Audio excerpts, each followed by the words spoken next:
The following responsive reading is based on the words of the Reverend Lynn Gardner. Please read along with the words that appear on your screen. Can you hear them? Can you hear the whispers of the ancestors? We remember. Their stories are on the walls, in our bones, in the air that we breathe. Can you hear them? Can you hear the whispers of the ancestors? We remember. Their stories are in the touch of a hand, calloused by physical work, and lives lived with commitment. Can you hear them? Can you hear the whispers of the ancestors? We remember. Their stories are relived through the generations and displayed on the faces of everyone around us. We hear the whispers of the ancestors, how their stories touched our lives, made us who we are, and call us into being. May we all call upon their wisdom to help us make sense of these days.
This program is about unsolved mysteries, wrapped in a conundrum, wrapped in an enigma, surrounded by chaos.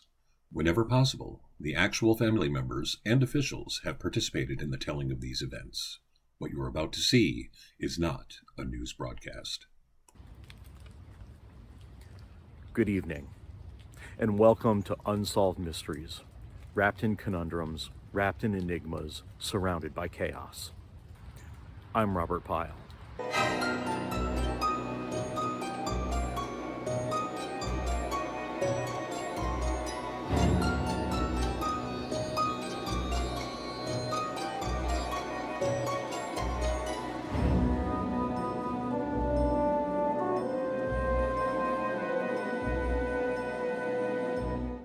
Tonight, a mystery that has an entire nation in its grips, an unknown force that is ruining everyone's plans for holidays, parties, vacations, even purchases.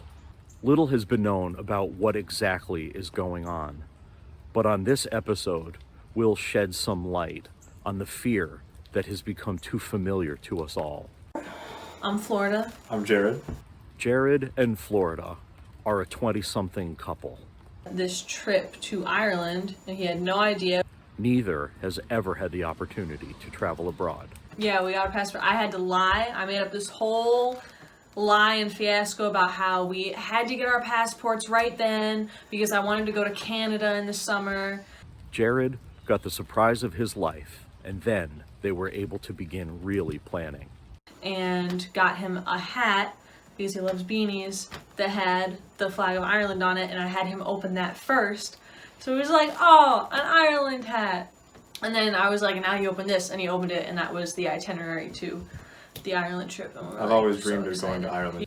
The trip was going to be spectacular. So we were going to fly in to Dublin and spend the first 2 days there staying in a castle. But then, the unimaginable happened. Their trip disappeared. I called the travel agency to make sure that we were all good because all these things had started disappearing for other people. They assured me multiple times in that one phone call that everything was fine. We were good to go. Our trip was safe. There was nothing to worry about. And then that week, when was it? The next day, it was just, that was it. It was gone.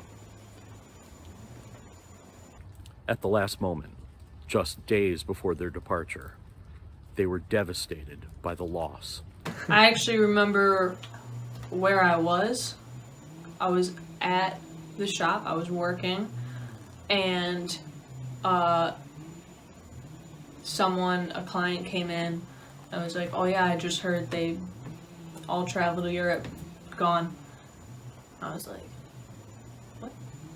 Florida and Jared tried unsuccessfully to learn what happened to their trip, but despite their best efforts, they got no answers. So they planned another trip in a desperate attempt to save their future together. We were going to go to the Grand Canyon, and it was going to be a long trip. We had someone who we were going to rent the RV from, and like 3 days later, after we pretty much finalized everything, it disappeared. Yeah, the RV disappeared. All connection to that person disappeared. Yeah. Finally, as a last resort, they booked a room in a bed and breakfast near an amusement park within a couple hours of their homes. What happened to that trip? Disappeared. Just like everything else. Mike had no plans of traveling. He wanted to stay home and throw a party for friends, family, and neighbors. Sort of a fun gathering, like a party, a soiree, if you will. A part-time chef, he planned an extensive and impressive menu he could be proud of. Oh, I would do a huge cheese platter, Stilton, a Gouda, perhaps a smoked Gouda, cheddar. People love cheddar, especially around here. A brie, triple cream, of course. I only serve homemade crackers. Goose liver pate. And also a sweet pate would be good. Sopressete or prosciutto, some toasted nuts, all kinds. A huge platter of patisserie, croissants, quinamon, pain au chocolat, all the favorites. I was thinking 3 or 4 cakes to start. I make everything here in my kitchen, of course. He sent out invitations as he worked hard to prepare his home for the lavish affair. Well, the dining room had been covered in layers and layers of renovations. And so I spent, I don't know how many hours of work. He even stripped his antique dining chairs, family heirlooms. My chairs had ugly seats, and I was all ready to go shopping for the materials to put new seats in, and everyone's panicked. Stores are closed. Then, unexpectedly, and for no apparent reason, people began to cancel. The first person to back out was Margaret, who lives down the street from me. She's elderly. She had been so excited to come. This was her big social event of the year. That was terribly sad for Mike. But then another person called to cancel. I really wanted the leader of the local neighborhood watch team to come. And well, they called and told me that they were just too busy and they couldn't make it. He sounded scared. I thought that was strange. Mike had a party and a home improvement project mercilessly thwarted by an unknown perpetrator of mayhem. Sorry. Ken and Karen I'm Karen. Okay. Yeah. Okay. are empty nesters who moved into a new home hoping that it would be more accessible than their old house. Just over a year. Yeah. Yeah. Just about it. Well, yeah, over here, right? Yeah, Yeah. it's A year it's and a been few just months, kind of one. Right? A year and a few months. Yeah, a year and a few months. Yeah. It's been Not quite 2 years, but a year and a few months. kind of a challenge, A little bit of a challenge. Yeah. a bit of a challenge. A lot of We a challenge. There was one major problem in their new home. The refrigerator was so poorly designed that they couldn't use it. we had part of our kitchen ceiling collapsed. Collapsed in. I don't know why. Fell on one of our happened. dogs, actually. Yeah, he's pretty traumatized. Yeah. It was just the worst designed refrigerator ever. I mean, I couldn't bend over to get a bottle of milk to save my life. Or He had to your do it all beer, the time. remember? Or my beer. Because your beer was So on the bottom low, shelf, and there's this thing in the everything's center low, that it's kind kind of of low blocked down. everything out, and yeah, bump it's your just- head. it just wasn't I have really bad back. With the help of their son and his friend, they moved it to their basement, expecting to be able to replace it within a day or two. And our son was home from school with one of his friends, and so we thought, well, let's just have them move that refrigerator to the basement, and we could just store stuff in it, maybe change it into a filing cabinet. But they weren't able to. Well, we went to and And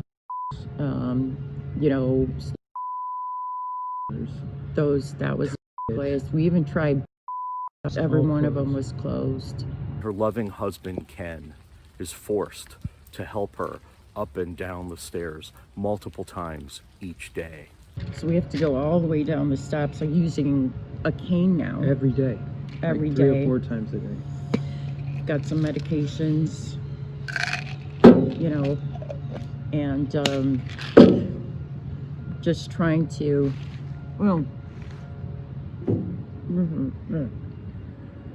Just trying to get her up and down the steps and bending over all the time. Her back is terrible. I don't know now. what happened. And there's no tennis playing for her right now because her back is so bad. Well, I'm a mess, really, because number one, I don't like seeing her hurt like that, But probably more importantly, I don't like going down the basement to get my beer. This hapless couple still isn't able to name the ominous force that has plunged its family's life into chaos and turbulence. Yeah, it's like the universe is conspiring against us.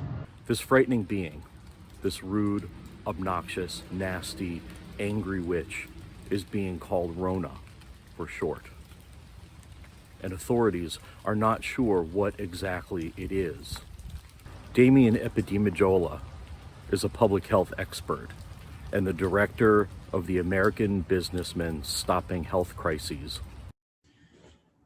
Now, this monster thing, whatever you want to call it, around here we call it public enemy number one.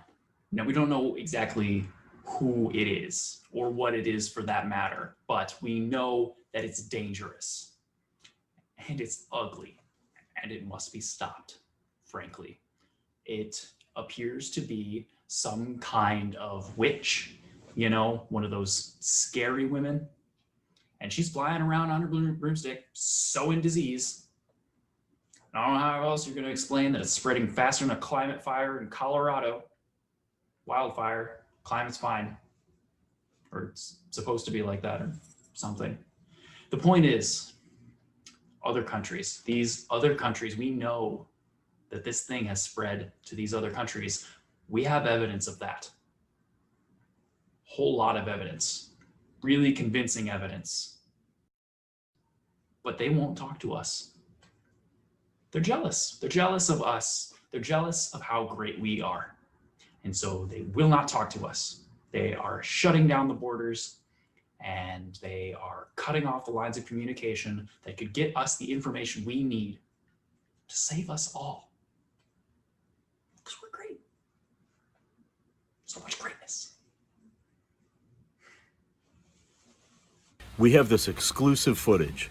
It's hard to see exactly what is going on. We showed the ominous footage to our guests. Is this real?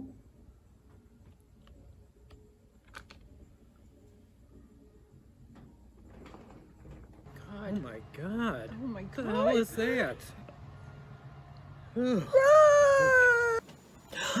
Oh my God, that's it. That's what took everything. Only you can help us solve this mystery, wrapped in conundrums, wrapped in enigma, surrounded by chaos. If you have any information on Rona, the rude, obnoxious, nasty, angry witch that is the perpetrator of destruction across this nation, please contact us at the email address below.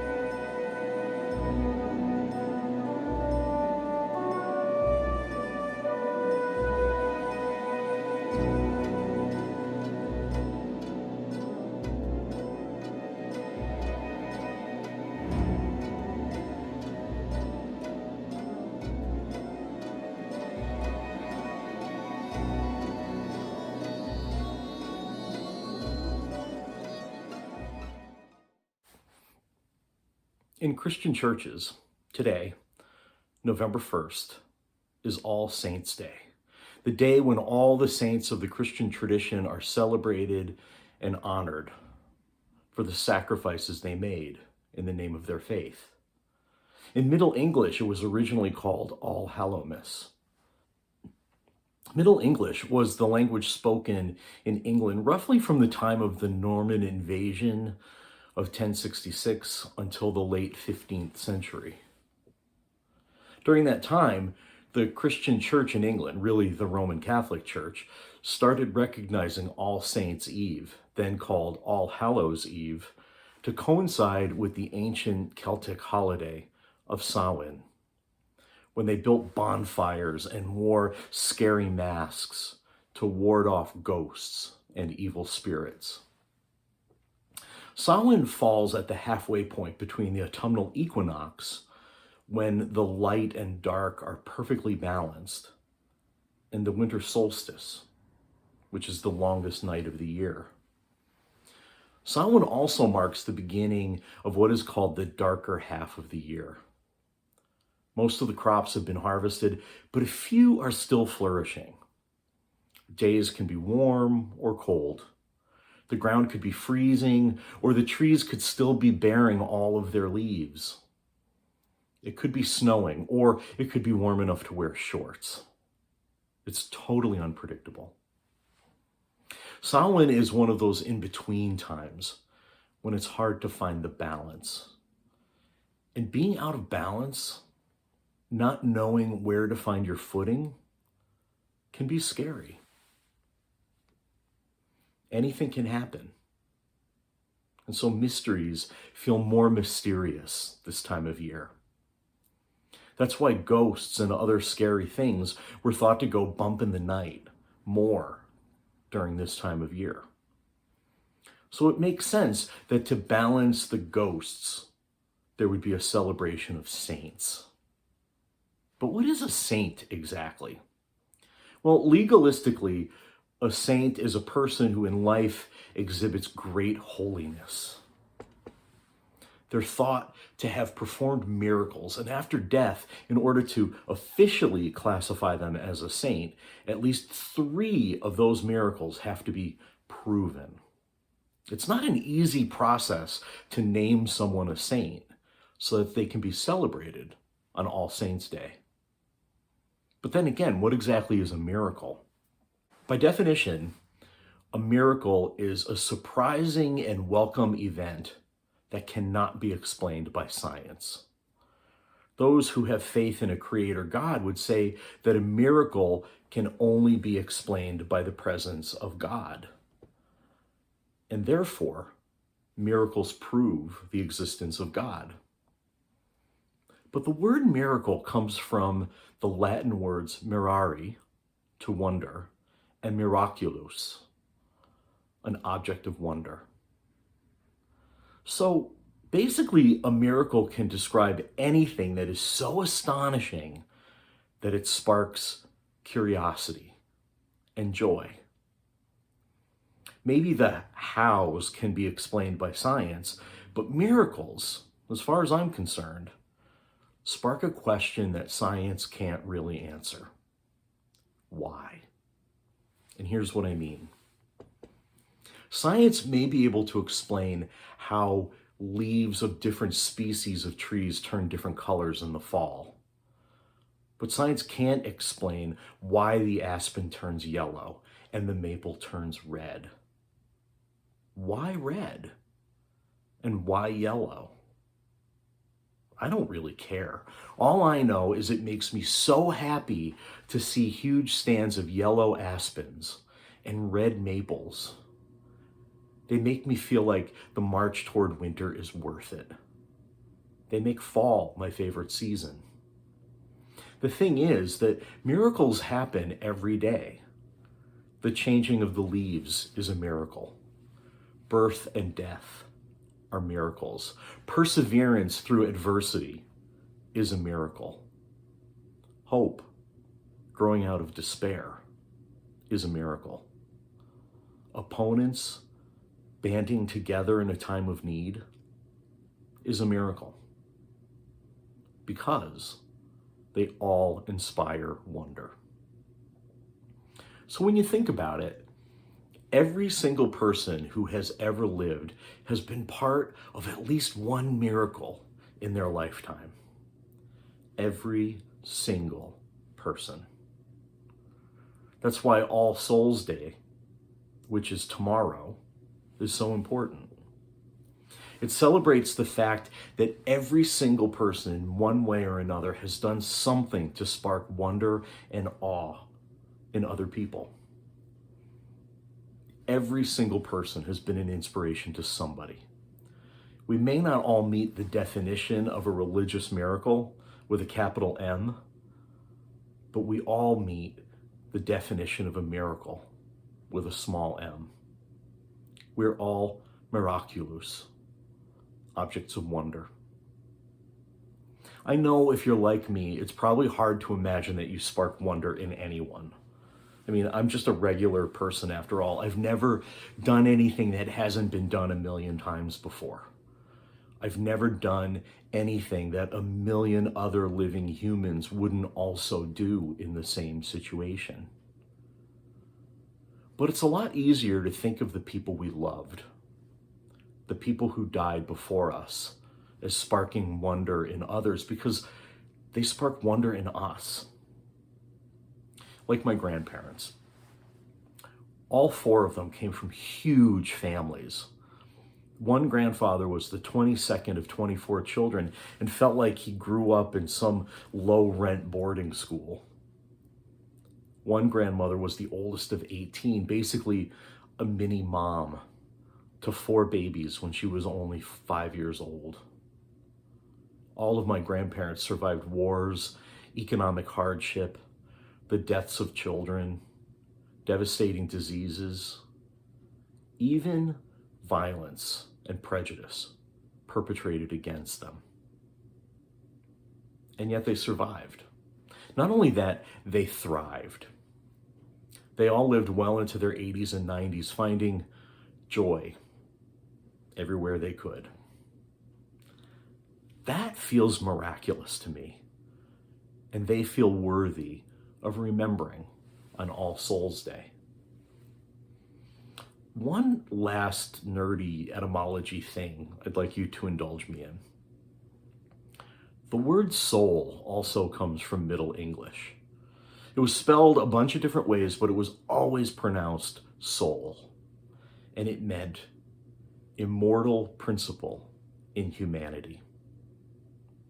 In other words, your soul is your beliefs, your values, and your love that all live on long after you're gone because you instill them and inspire them in other people. You inspire them.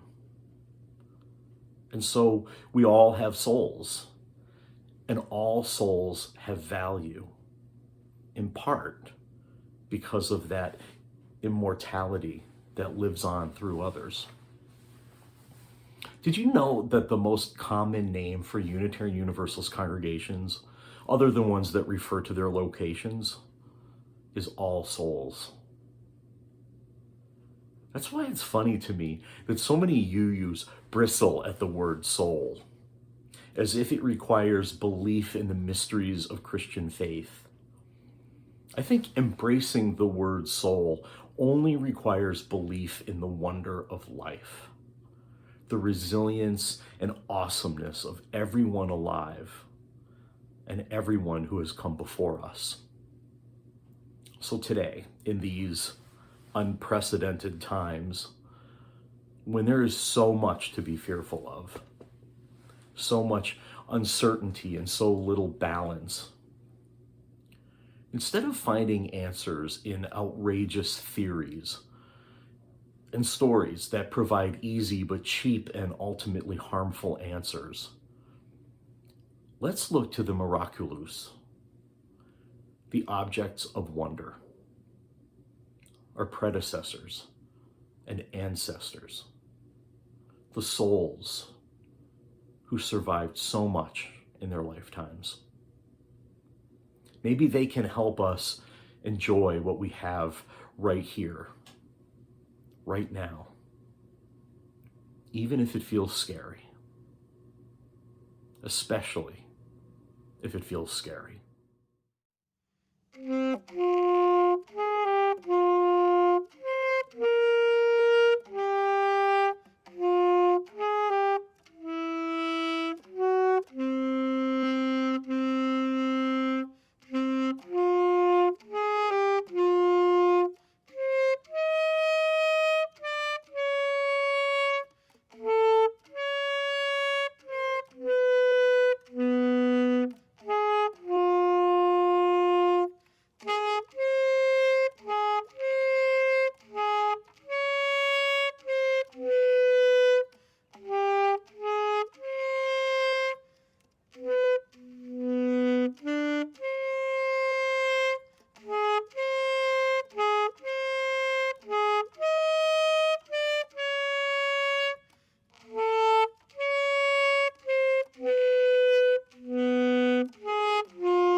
We all feel like we're living in dangerous times.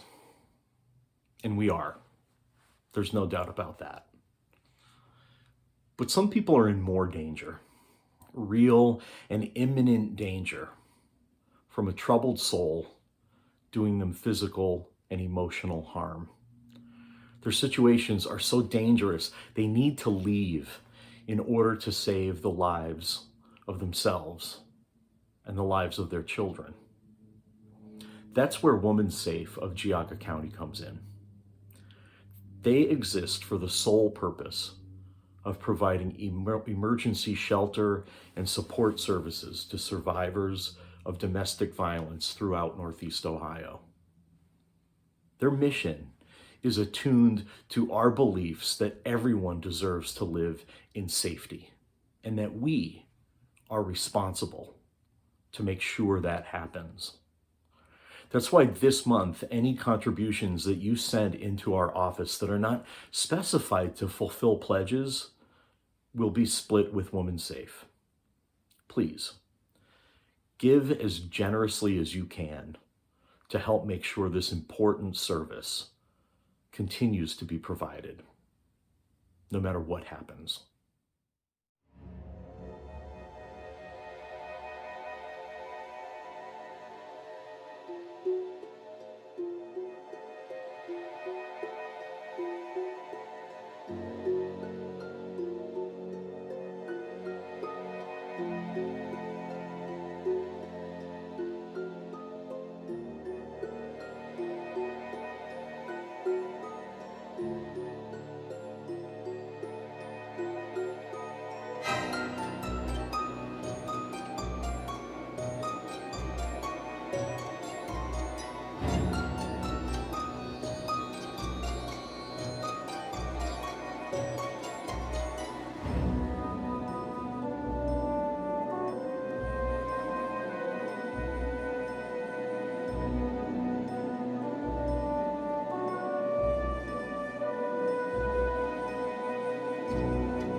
Let's close now with a benediction, a speaking of the good words of John Saxon.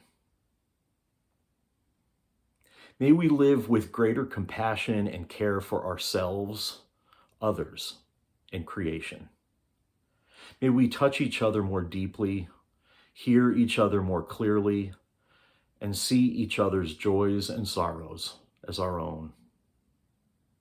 May we strive to be and become more than we are, more loving, more forgiving, more kind, more honest, more open, more connected, and more whole. May we heal and be healed. May we face the uncertainties and tragedies of life with hope, faith, and courage, knowing that life is good and that we are not alone. We join hands in Unitarian Universalist Fellowship, pledging ourselves to individual religious freedom, which transcends all creeds, not to think alike, but to creep together.